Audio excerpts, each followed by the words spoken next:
नमस्कार दोस्तों, स्वागत है आपका मेरे हिंदी यूट्यूब चैनल पर, जिसमें मैं आपके लिए तरह तरह की कहानियाँ लेकर आती हूँ। और आज मैं आपके लिए लेकर आई हूँ मुंशी प्रेमचंद जी की कहानी बेटों वाली विधवा। तो शुरू करते हैं। पंडित अयोध्यानाथ का देहांत हुआ तो सबने कहा, ईश्वर आदमी को ऐसी ही मौत दे। 4 जवान बेटे थे, 1 लड़की। चारों लड़कों के विवाह हो चुके थे, केवल लड़की कुंवारी थी। संपत्ति भी काफ़ी छोड़ी थी, 1 पक्का मकान, 2 बगीचे, कई हजार के गहने और 20,000 नगद। विधवा फूलमती को शौक तो हुआ और कई दिन तक बेहाल पड़ी रही, लेकिन जवान बेटों को सामने देखकर उसे ढांढस हुआ। चारों लड़के एक से एक सुशील, चारों बहुएं एक से एक बढ़कर आज्ञाकारिणी। जब वह रात को लेटती तो चारों बारी बारी से उसके पांव दबाती। वह स्नान करने उठती तो उसकी साड़ी छांटती। सारा घर उसके इशारे पर चलता था। बड़ा लड़का कामता एक दफ्तर में 50 रुपये पर नौकर था। छोटा उमानाथ डॉक्टरी पास कर चुका था और कहीं औषधालय खोलने की फिक्र में था। तीसरा दयानाथ बीए में फेल हो गया था और पत्रिकाओं में लेख लिखकर कुछ न कुछ कमा लेता था। चौथा सीतानाथ चारों में सबसे कुशाग्र बुद्धि और होनहार था। अब की साल बीए की प्रथम श्रेणी में पास करके एमए की तैयारी में लगा था। किसी लड़के में वह दुर्व्यसन, वह छैलापन, वह लुटाऊपन न था जो माता पिता को जलाता और कुल मर्यादा को डुबोता था। फूलमती घर की मालकिन थी। गौ की कुंजियाँ बड़ी बहू के पास रहती थी। बुढ़िया में वह अधिकार प्रेम न था जो वृद्ध जनों को कटु और कलहशील बना दिया करता है, किंतु उसकी इच्छा के बिना कोई बालक मिठाई तक न मंगा सकता था। संध्या हो गई थी। पंडित को मरे आज 12वां दिन था। कल 13वीं है। ब्रह्म भोज होगा। बिरादरी के लोग निमंत्रित होंगे। उसी की तैयारियां हो रही थी। फूलमती अपनी कोठड़ी में बैठी देख रही थी। पल्लेदार बोरे में आटा लाकर रख रहे थे। घी के टिन आ रहे थे। शाक भाजी के टोकरे, शक्कर की बोरियां, दही के मटके चले आ रहे थे। महापात्र के लिए दान की चीज़ें लाई गईं। बर्तन, कपड़े, पलंग बिछावन, छाते, जूते, छड़ियाँ, लालटेनें आदि, किंतु फूलमती को कोई चीज़ नहीं दिखाई गई। नियमानुसार ये सारा सामान उसके पास आना चाहिए था। वह प्रत्येक वस्तु को देखती, उसे पसंद करती, उसकी मात्रा में कमी बेशी का फैसला करती, तब इन चीज़ों को भंडारे में रखा जाता। क्यों उसे दिखाने और उसकी राय लेने की ज़रूरत नहीं समझी गई। अच्छा, वह आटा 3 ही बोरा क्यों आया है? उसने तो 5 बोरों के लिए कहा था। घी भी 5 कनस्तर है, उसने तो 10 कनस्तर मंगवाए थे। इस तरह शाक भाजी, शक्कर, दही आदि में भी कमी की गई होगी। किसने उसके हुक्म में हस्तक्षेप किया? जब उसने एक बात तय कर दी तब किसे उसको घटाने बढ़ाने का अधिकार है? आज 40 वर्षों से घर के प्रत्येक मामले में फूलमती की बात सर्वमान्य थी। उसने 100 कहा तो 100 खर्च किए गए, 1 कहा तो 1। किसी ने मीन मेख ना की। यहाँ तक कि पंडित अयोध्यानाथ भी उसकी इच्छा के विरुद्ध कुछ न करते थे। पर आज उसकी आंखों के सामने प्रत्यक्ष रूप से उसके हुक्म की उपेक्षा की जा रही थी। वह इसे क्यों कर स्वीकार करती? कुछ देर तक तो वह जब्त किए बैठी रही, पर अंत में ना रहा गया। स्वायत्त शासन उसका स्वभाव हो गया था। वह क्रोध में भरी हुई आई और कामतानाथ से बोली, क्या आटा 3 ही बोरी लाए? मैंने तो 5 बोरों के लिए कहा था और घी भी 5 ही टिन मंगवाया। तुम्हें याद है मैंने 10 कनस्तर कहा था। किफ़ायत को मैं बुरा नहीं समझती, लेकिन जिसने ये कुआं खोदा उसी की आत्मा पानी को तरसे, ये कितनी लज्जा की बात है। कामता प्रसाद ने क्षमा याचना ना की, अपनी भूल भी स्वीकार ना की, लज्जित भी न हुआ। 1 मिनट तो विद्रोही भाव से खड़ा रहा, फिर बोला, हम लोगों की सलाह 3 ही बोरों की हुई और 3 बोरों के लिए 5 टिन घी काफ़ी था। इस हिसाब से और चीज़ें भी कम कर दी गई। फूलमती उग्र होकर बोली, किसकी राय से आटा कम किया गया? इस पर उसने कहा, हम लोगों की राय से। तो फूलमती ने पूछा, तो मेरी राय कोई चीज़ नहीं है? इस पर उसने कहा, है क्यों नहीं, लेकिन अपना हानि लाभ तो हम समझते हैं। फूलमती हक्की बक्की होकर उसका मुंह ताकने लगी। इस वाक्य का आशय उसकी समझ में ना आया। अपना हानि लाभ? अपने घर में हानि लाभ की जिम्मेदार वह आप है। दूसरों को, चाहे वे उसके पेट के जन्मे पुत्र ही क्यों ना हो, उसके कामों में हस्तक्षेप करने का क्या अधिकार? यह लौंडा तो इस ढिठाई से जवाब दे रहा है मानो घर उसी का है। उसी ने मर मर कर गृहस्थी जोड़ी है। मैं तो गैर हूँ। जरा इसकी हेकड़ी तो देखो। उसने तमतमाए हुए मुख से कहा, मेरे हानि लाभ के जिम्मेदार तुम नहीं हो। मुझे अख्तियार है, जो उचित समझूं मैं करूं। अभी जाकर 2 बोरे आटा और 5 टिन घी और लाओ, और आगे के लिए खबरदार जो किसी ने मेरी बात काटी। अपने विचार में उसने काफ़ी तंबीह कर दी थी। शायद इतनी कठोरता अनावश्यक थी। उसे अपनी उग्रता पर खेद हुआ। लड़के ही तो हैं, समझे होंगे कुछ किफ़ायत करनी चाहिए। मुझसे इसलिए ना पूछा होगा कि अम्मा तो खुद हर एक काम में किफ़ायत करती है। अगर इन्हें मालूम होता कि इस काम में मैं किफ़ायत पसंद ना करूँगी तो कभी इन्हें मेरी उपेक्षा करने का साहस ना होता। यद्यपि कामतानाथ अभी भी उसी जगह खड़ा था और उसकी भाव भंगिमा से ऐसा ज्ञात होता था कि इस आज्ञा का पालन करने के लिए वह बहुत उत्सुक नहीं। पर फूलमती निश्चिंत होकर अपनी कोठड़ी में चली गई। इतनी तंबीह पर भी किसी को अवज्ञा करने की सामर्थ्य हो सकती है, इसकी संभावना उसे जरा भी ना थी। पर ज्यों-ज्यों समय बीतने लगा उस पर हकीकत खुलने लगी। इस घर में अब उसकी वह हैसियत नहीं रही जो 10-12 दिन पहले थी। संबंधियों के यहाँ से नेवते में शक्कर, मिठाई, दही, अचार आदि आ रहे थे। बड़ी बहू इन वस्तुओं को स्वामिनी भाव से संभाल कर रख रही थी। कोई भी उससे पूछने नहीं आता। बिरादरी के लोग जो कुछ पूछते हैं कामतानाथ से या बड़ी बहू से। कामतानाथ कहाँ का बड़ा इंतज़ामकार है। सारा दिन भंग पिए पड़ा रहता है। किसी तरह रो धोकर दफ्तर चला जाता है। उसमें भी महीनों में 15 नागों से कम नहीं होते। वह तो कहो साहब पंडित जी का लिहाज करते हैं, नहीं तो अब का कब का निकाल देते। और बड़ी बहू जैसी फूहड़ औरत भला इन बातों को क्या समझेगी। अपने कपड़े लत्ते तो जतन से रख नहीं सकती, चली है गृहस्थी चलाने। बद होगी और क्या। सब मिलकर कुल की नाक कटवाएंगे। वक्त पर कोई ना कोई चीज़ कम हो जाएगी। इन कामों के लिए बड़ा अनुभव चाहिए। कोई चीज़ तो इतनी बन जाएगी कि मारी मारी फिरेगी, और कोई चीज़ इतनी कम बनेगी कि किसी पत्तल पर पहुंचेगी, किसी पर नहीं। आखिर इन सबों को हो क्या गया है। अच्छा, बहू तिजोरी क्यों खोल रही है। अब मेरी आज्ञा के बिना तिजोरी खोलने वाली कौन होती है। कुंजी उसके पास है अवश्य, लेकिन जब तक मैं रुपए ना निकलवाऊं तिजोरी नहीं खुलती। आज तो ये इस तरह खोल रही है मानो मैं कुछ हूँ ही नहीं। यह मुझसे बर्दाश्त ना होगा। वह झमक कर उठी और बहू के पास जाकर कठोर स्वर में बोली, तिजोरी क्यों खोलती हो बहू, मैंने तो खोलने के लिए नहीं कहा। बड़ी बहू ने निसंकोच भाव से उत्तर दिया, बाजार से सामान आया है तो दाम न दिया जाएगा। कौन चीज़ किस भाव से आई है और कितनी आई है यह मुझे कुछ नहीं मालूम। जब तक हिसाब किताब न हो जाए रुपए कैसे दिए जाएंगे। इस पर बहू ने जवाब दिया, हिसाब किताब सब हो गया है। इस पर इसने पूछा, किसने किया। बहू ने जवाब दिया, अब मैं क्या जानूं किसने किया, जाकर मर्दों से पूछो। मुझे हुक्म मिला पैसे लाकर दे दो, रुपए लिए जाती हूँ। फूलमती खून का घूंट पीकर रह गई।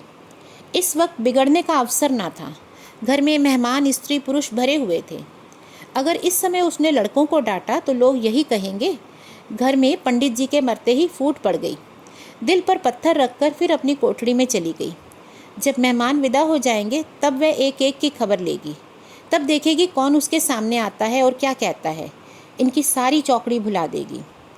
किंतु कोठड़ी के एकांत में भी वह निश्चिंत ना बैठी थी। सारी परिस्थिति को गिद्ध दृष्टि से देख रही थी। कहाँ सत्कार का कौन सा नियम भंग होता है, कहाँ मर्यादाओं की उपेक्षा की जाती है। भोज आरंभ हो गया। सारी बिरादरी एक साथ पंगत में बिठा दी गई। आंगन में मुश्किल से 200 आदमी बैठ सकते थे। ये 500 आदमी इतनी जगह में कैसे बैठ जाएंगे। क्या आदमी के ऊपर आदमी बिठाए जाएंगे। 2 पंक्तों में लोग बिठाए जाते तो क्या बुराई हो जाती। यही तो होता है कि 12 बजे की जगह भोज 2 बजे समाप्त होता। मगर यहाँ तो सबको सोने की जल्दी पड़ी हुई है।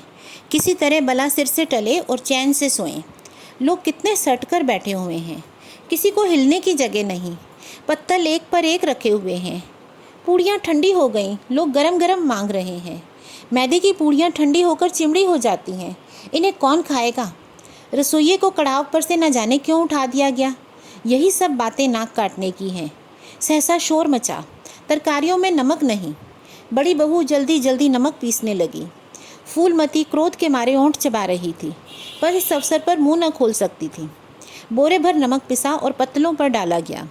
इतने में फिर शोर मचा, पानी गर्म है, ठंडा पानी लाओ। ठंडे पानी का कोई प्रबंध ना था। बर्फ़ भी ना मंगाई थी। आदमी बाजार दौड़ाया गया, मगर बाजार में इतनी रात गए बर्फ़ कहाँ। आदमी खाली हाथ लौट आया। मेहमानों को वही नल का गर्म पानी पीना पड़ा। फूलमती का बस चलता तो लड़कों का मुंह नोच लेती। ऐसी छिछालेदर उनके घर में कभी ना हुई थी। उस पर सब मालिक बनने के लिए मरते हैं। बर्फ़ जैसी ज़रूरी चीज़ मंगवाने की भी किसी को सुध ना थी। सुध कहाँ से रहे जब किसी को गप लड़ाने से फुर्सत मिले। मेहमान अपने दिल में क्या कहेंगे, चले हैं बिरादरी को भोज देने और घर में बर्फ़ तक नहीं है। अच्छा, फिर ये हलचल क्यों मच गई? अरे, लोग पंगत से उठे जा रहे हैं, क्या मामला है? फूलमती उदासीन न रह सकी। कोठरी से निकलकर बरामदे में आई और कामतानाथ से पूछा, क्या बात हो गई लल्ला, लोग उठे क्यों जा रहे हैं?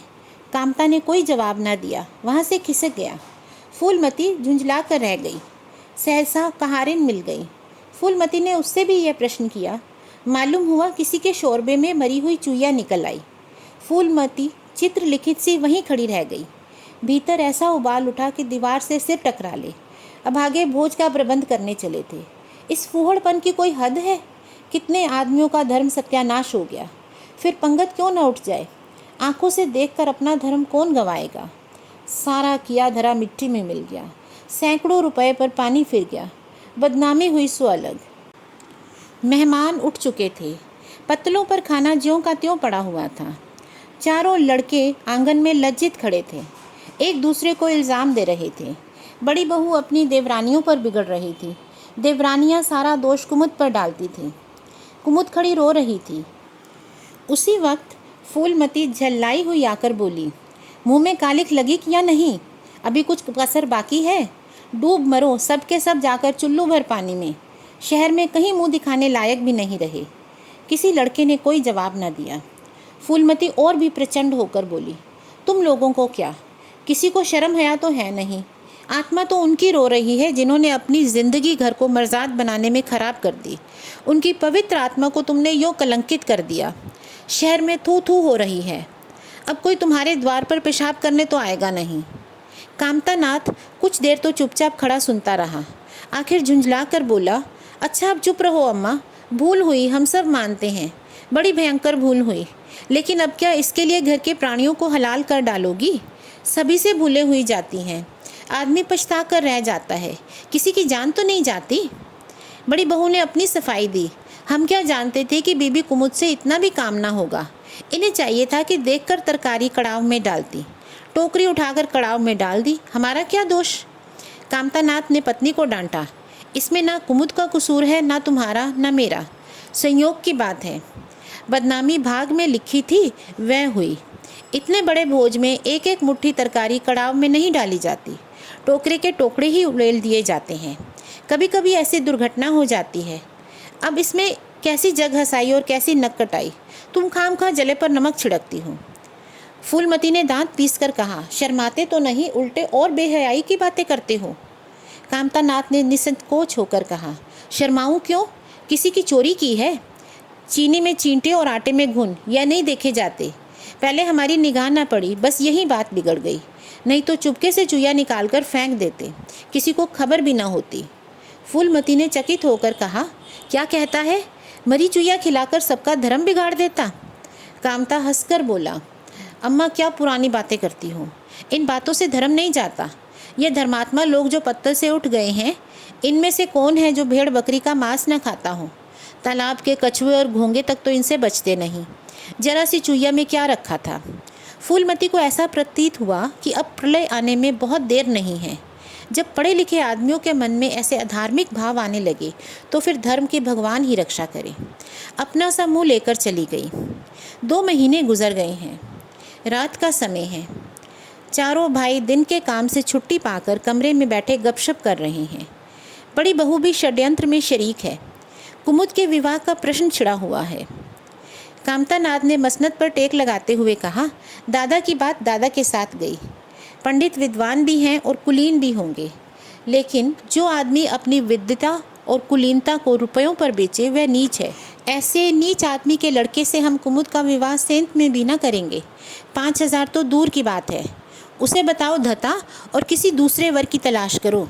हमारे पास कुल 20,000 ही तो हैं। एक एक के हिस्से में 5-5 हज़ार आते हैं। 5,000 दहेज में दे दें, 5,000 नेक न्योछावर बाजे गाजे में उड़ा दें, तो फिर हमारी तो बतिया ही बैठ जाएगी। उमानाथ बोले, मुझे अपना औषधालय खोलने के लिए कम से कम 5,000 की ज़रूरत है। मैं अपने हिस्से में से एक पाई भी नहीं दे सकता, और फिर आमदनी कोई औषधालय खुलते ही होगी नहीं। कम से कम साल भर घर से खाना पड़ेगा। दयानाथ एक समाचार पत्र देख रहे थे।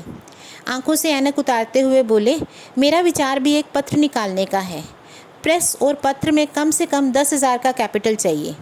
5,000 मेरे रहेंगे तो कोई ना कोई साझेदार भी मिल जाएगा। पत्रों में लेख लिखकर मेरा निर्वाह नहीं होता।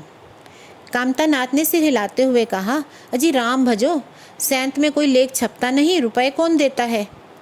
दयानाथ ने प्रतिवाद किया, नहीं, यह बात तो नहीं है। मैंने तो कहीं भी बिना पेशगी पुरस्कार लिए कुछ नहीं लिखा। कामतानाथ ने जैसे अपने शब्द वापस लिए, तुम्हारी बात मैं नहीं कहता भाई, तुम तो थोड़ा बहुत मार लेते हो, लेकिन सबको तो नहीं मिलता। बड़ी बहू ने श्रद्धा भाव से कहा, कन्या भाग्यवान हो तो दरिद्र घर में भी सुखी रह सकती है, अभागी हो तो राजा के घर में भी रोएगी। यह सब नसीबों के खेल हैं। कामतानाथ ने स्त्री की ओर प्रशंसा भाव से देखा और फिर बोला, इसी साल हमें सीता का विवाह भी तो करना है। सीतानाथ सबसे छोटा था। सिर झुकाए भाइयों की स्वार्थ भरी बातें सुन सुनकर कुछ कहने को उतावला हो रहा था। अपना नाम सुनते ही बोला, मेरे विवाह की आप चिंता न करें। मैं जब तक किसी धंधे में न लग जाऊंगा विवाह का नाम भी न लूँगा। और सच पूछिए, मैं विवाह करना ही नहीं चाहता। देश को इस समय बालकों की ज़रूरत नहीं, काम करने वालों की ज़रूरत है। मेरे हिस्से के रुपए आप कुमुद के विवाह में खर्च कर दें। सारी बातें तय हो जाने के बाद यह उचित नहीं है कि पंडित मुरारी लाल से संबंध तोड़ लिया जाए। उमा ने तीव्र स्वर में कहा, 10,000 कहाँ से आएंगे? सीता ने डरते हुए कहा, मैं तो अपने हिस्से के रुपए देने को कहता हूँ, और शेष? इस पर उसने कहा, मुरारी लाल से कहा जाए कि दहेज में कुछ कमी कर दे। वे इतने स्वार्थानंद नहीं हैं कि इस अवसर पर कुछ बल खाने को तैयार ना हो जाए। अगर वह 3,000 में संतुष्ट हो जाएं तो 5,000 में विवाह हो जाएगा। उमा ने कामतानाथ से कहा, सुनते हैं भाई साहब इसकी बातें? दयानाथ बोल उठे, तो इसमें आप लोगों का क्या नुकसान है? मुझे तो इस बात से खुशी हो रही है कि भला कोई तो त्याग करने योग्य है। इन्हें तत्काल रुपए की ज़रूरत नहीं है, सरकार से वजीफ़ा पाते ही हैं। पास होने पर कहीं ना कहीं जगह मिल जाएगी। हम लोगों की हालत तो ऐसी नहीं है। कामतानाथ ने दूरदर्शिता का परिचय दिया और बोले, नुकसान की एक ही कही। हम में से तो एक को कष्ट हो तो क्या और लोग बैठे देखेंगे? यह अभी लड़के हैं, इन्हें क्या मालूम समय पर 1 रुपया 1 लाख का काम करता है। कौन जानता है कल इन्हें विलायत जाकर पढ़ने के लिए सरकारी वजीफ़ा मिल जाए या सिविल सर्विस में आ जाए। उस वक्त सफ़र की तैयारियों में 4-5 हज़ार लग जाएंगे। तब किसके सामने हाथ फैलाते फिरेंगे? मैं ये नहीं चाहता कि दहेज के पीछे इनकी ज़िंदगी नष्ट हो जाए। इस तर्क ने सीतानाथ को भी तोड़ दिया। सकुचाता हुआ बोला, हाँ, यदि ऐसा हुआ तो बेशक मुझे रुपयों की ज़रूरत होगी। इस पर उसके भाई ने कहा, क्या ऐसा होना संभव नहीं है? सीतानाथ ने कहा, असंभव तो मैं नहीं समझता, लेकिन कठिन अवश्य है। वजीफ़े उन्हें मिलते हैं जिनके पास सिफारिशें होती हैं, मुझे कौन पूछता है? इस पर उसके भाई ने कहा, कभी कभी सिफारिशें धरी रह जाती हैं और बिना सिफारिश वाले बाजी मार जाते हैं। इस पर उसने कहा, तो आप जैसा उचित समझे। मुझे यहाँ तक मंजूर है कि चाहे मैं विलायत ना जाऊँ पर कुमुद अच्छे घर जाए। कामतानाथ ने निष्ठा भाव से कहा, अच्छा घर दहेज देने से ही नहीं मिलता भैया। जैसा तुम्हारी भाभी ने कहा, यह नसीबों का खेल है।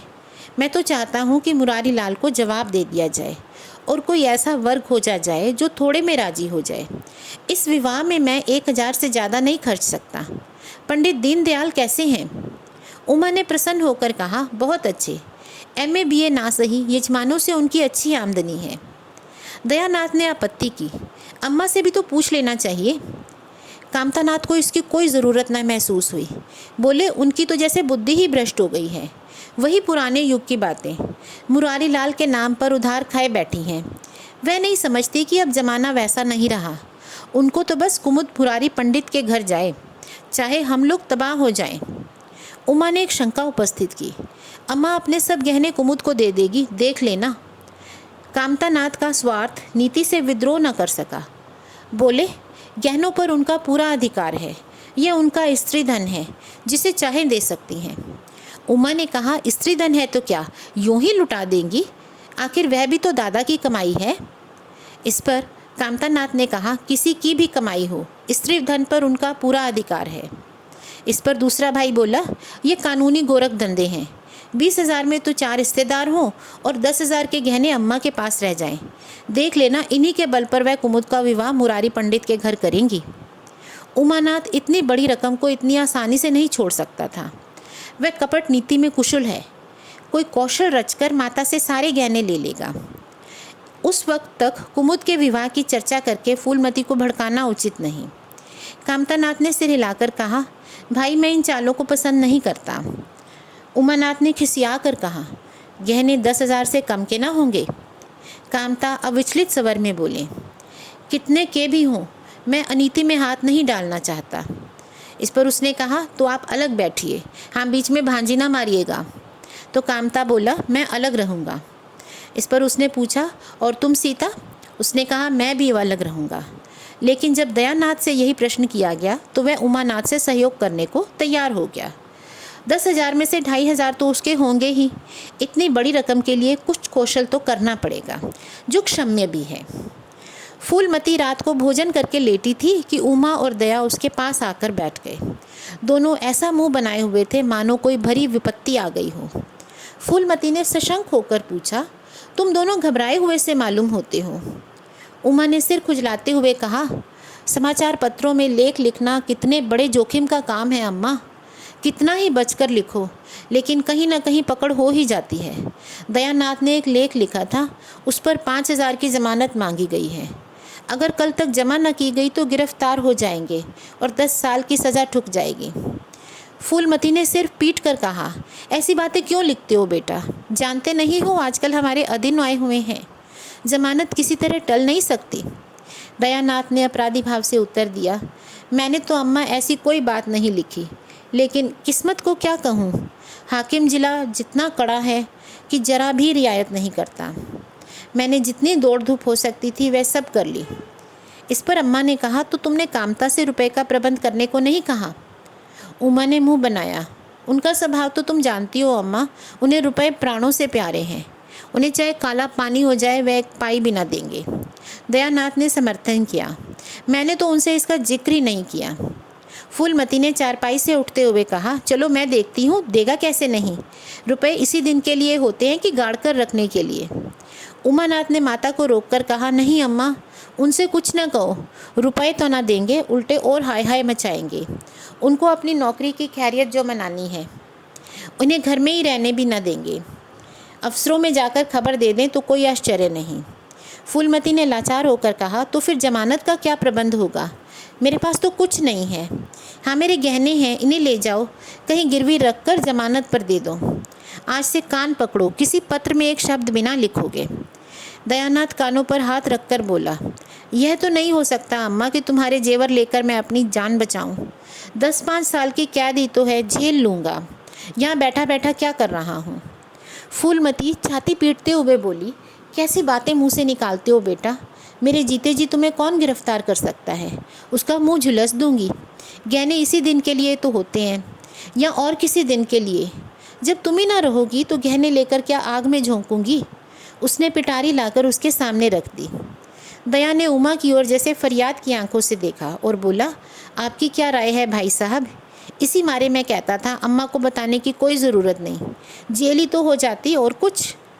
उमा ने जैसे सिफारिश करते हुए बोला, यह कैसे हो सकता था कि इतनी बड़ी वारदात हो जाती और अम्मा को खबर ना होती?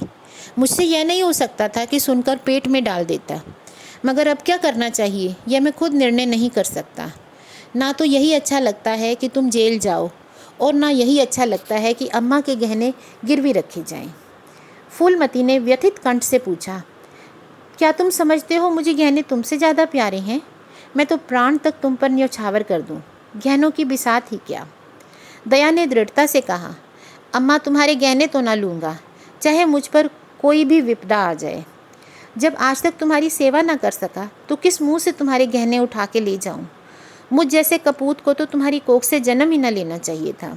सदा तुम्हें कष्ट ही देता रहा हूँ। फूलमती ने भी उतनी ही दृढ़ता से कहा, अगर यूँ न लोगे तो मैं खुद जाकर इन्हें गिरवी रख दूंगी और खुद हाकिम जिला के पास जाकर जमानत कर दूंगी। अगर इच्छा हो तो यह परीक्षा भी ले लो।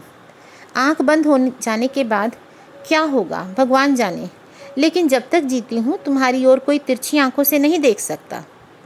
उमानाथ ने मानो माता पर एहसान करते हुए कहा, अब तो तुम्हारे लिए कोई रास्ता नहीं रहा दयानाथ। क्या हर्ज है, ले लो, मगर याद रखो ज्यों ही हाथ में रुपए आए अम्मा के गहने छुड़ाने होंगे। सच कहते हैं मातृत्व दीर्घ तपस्या है। माता के सिवा इतना स्नेह और प्यार कौन कर सकता है। हम बड़े अभागे हैं।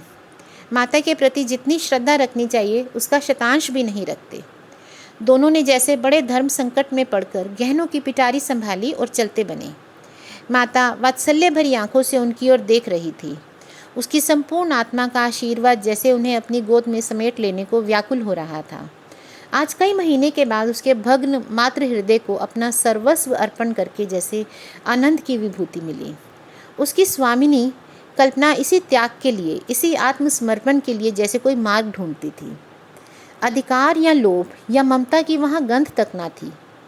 त्याग ही उसका आनंद और त्याग ही उसका अधिकार है। आज अपना खोया हुआ अधिकार पाकर अपनी सिरजी हुई प्रतिमा पर अपने प्राणों की भेंट करके वह निहाल हो गई।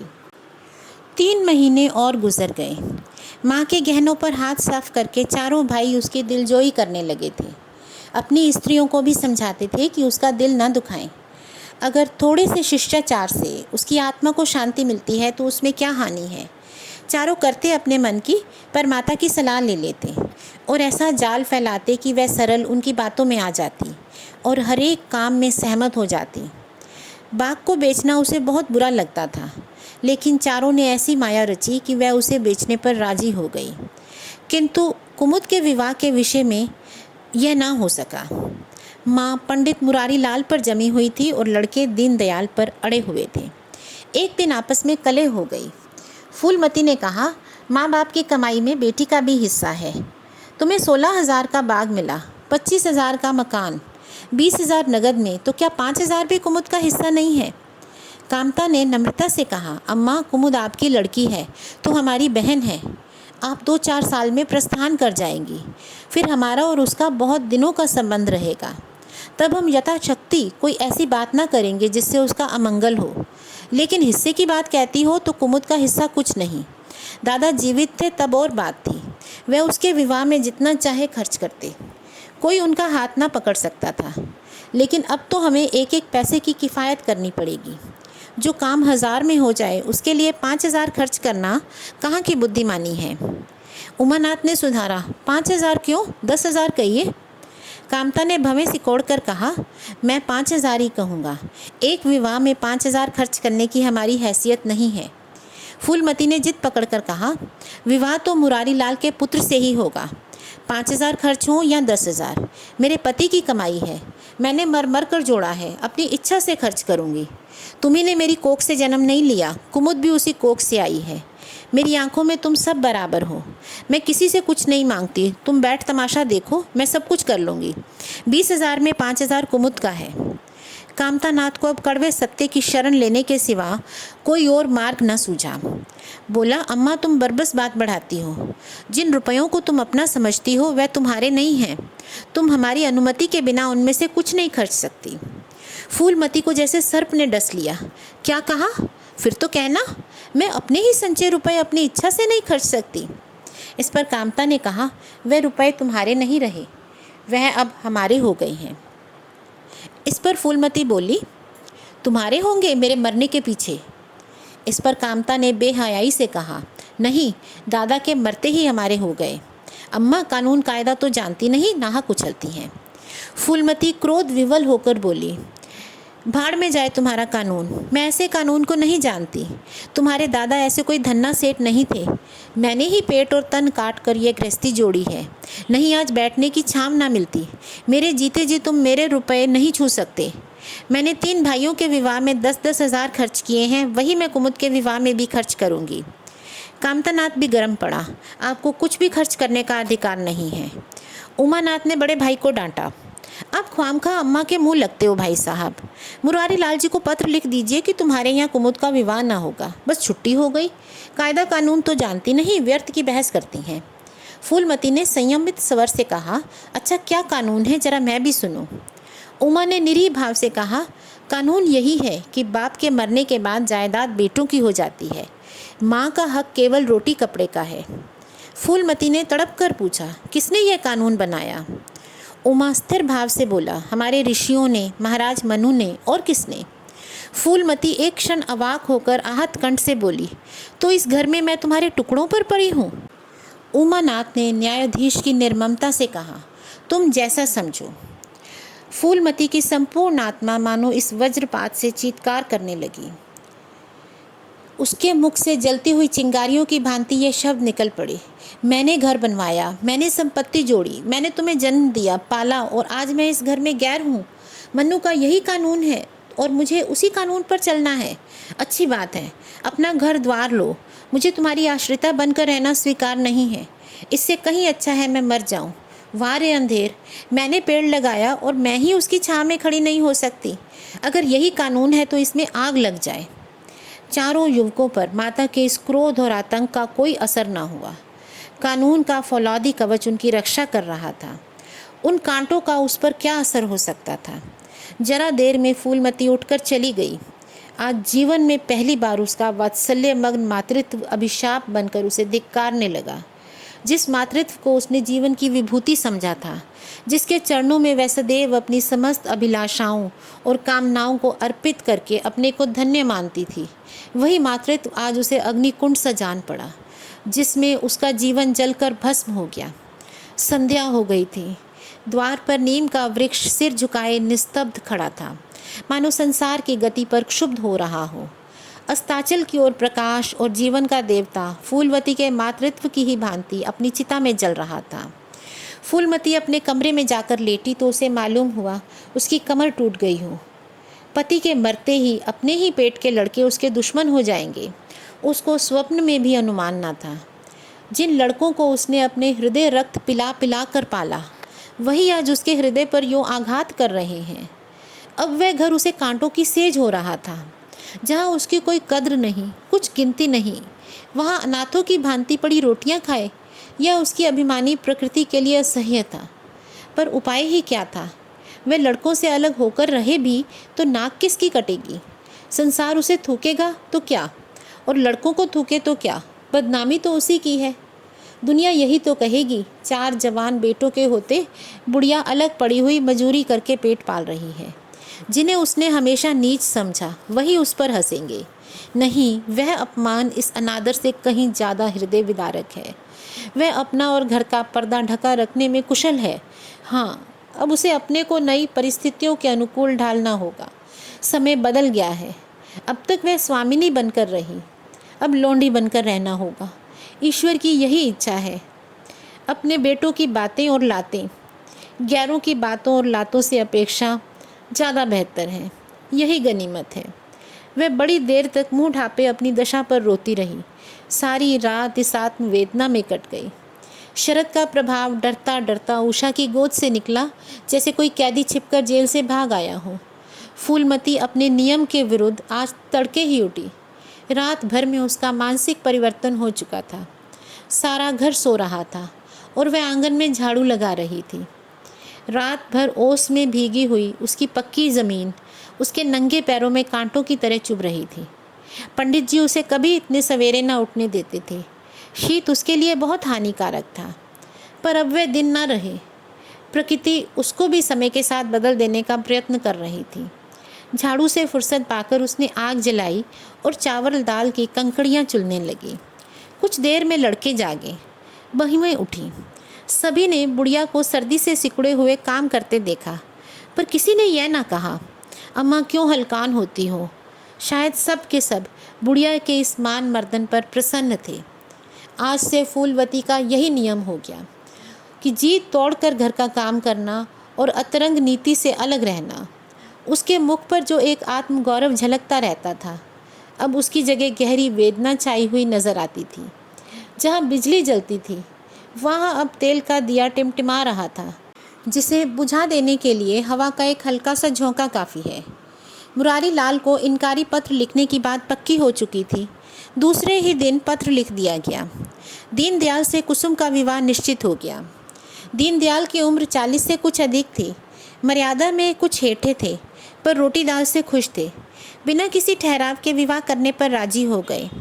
तिथि नियत हुई, बारात आई, विवाह हुआ। कुमुद विदा कर दी गई।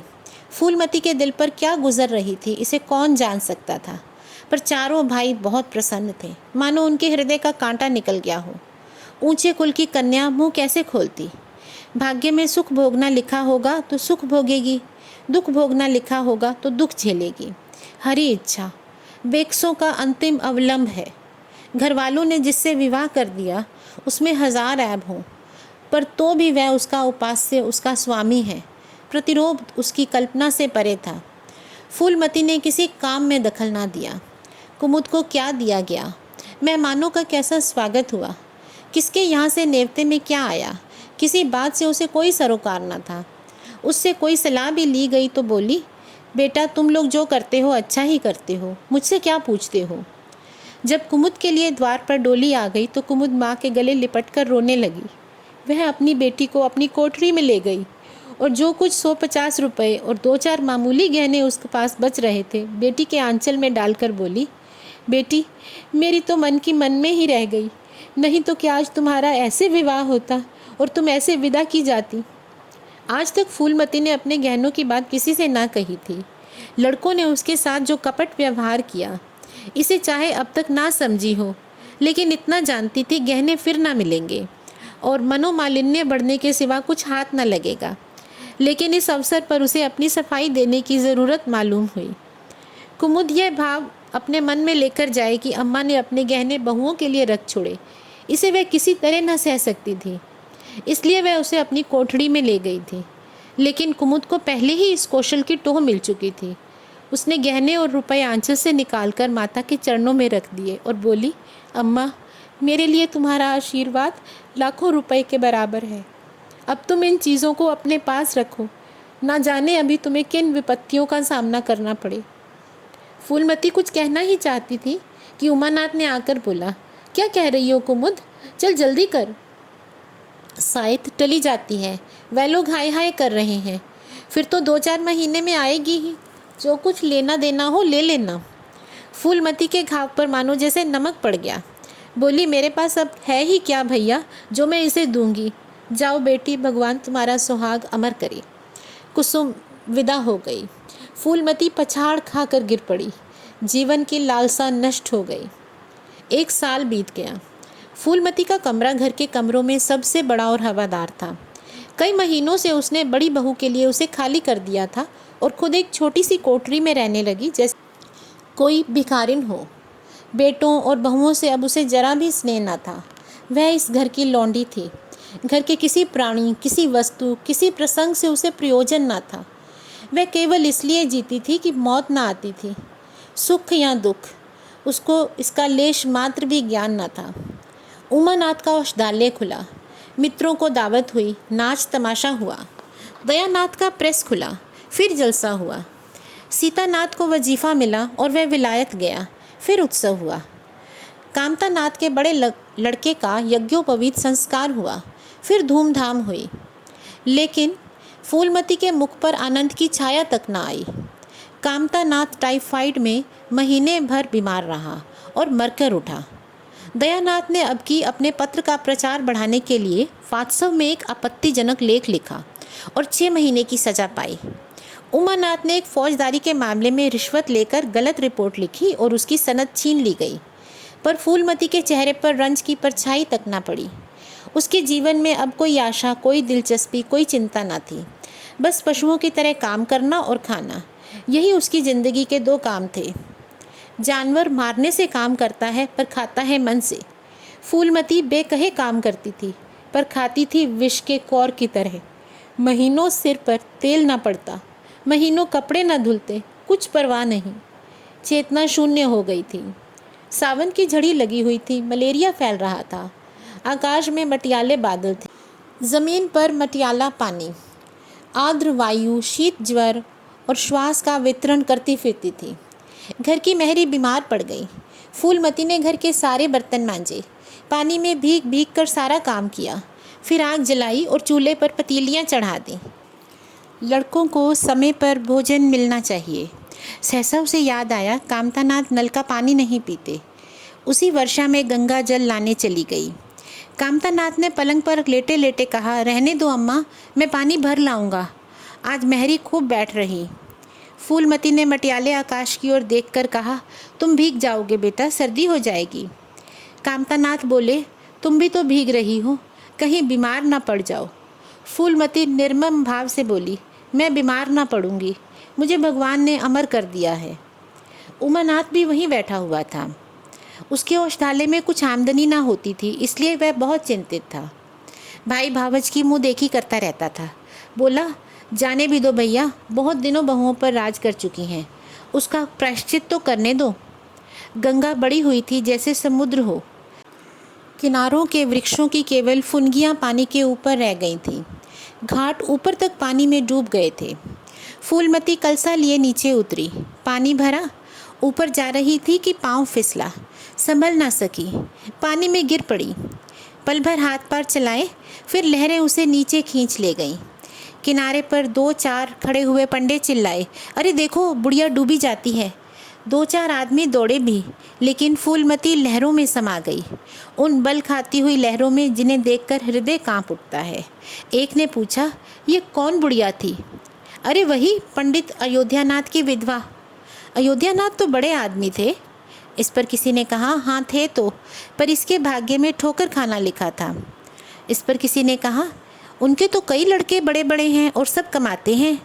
तो जवाब आया, हाँ सब है भाई, मगर पर भाग्य भी तो कोई वस्तु है।